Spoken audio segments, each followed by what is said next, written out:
The Little Match Girl, Denmark Danish Fairy Tale. There once was a poor little girl with bare feet who sold matches on street corners to make a living. But one New Year's Eve, no one needed matches and no one bought from her. As the snow began to fall, the little girl was too scared to go home penniless to her cruel father. So she found a small corner outside and bundled herself up as best she could. But as the sun set, it got darker and colder, and the little girl couldn't feel her fingers anymore. Out of desperation and wanting just a little bit of warmth, just a little bit of comfort, the girl took a single match from her bundle and lit it. When the tiny flame burst to life, she warmed her fingers by it, and the warmth felt like a warm, friendly iron stove. She could almost see its brass details.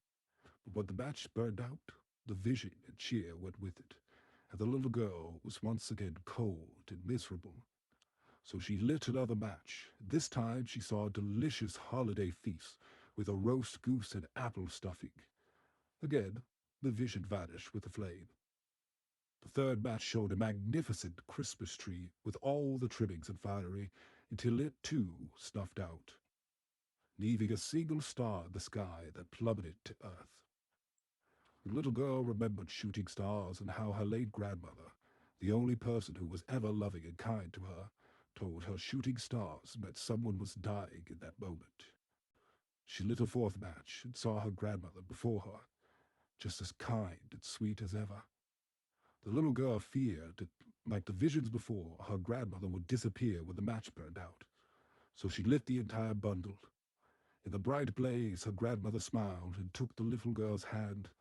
Together they flew into the sky, where there was no cold or hunger or worry. The next morning, people found the little girl dead and frozen solid in the snow.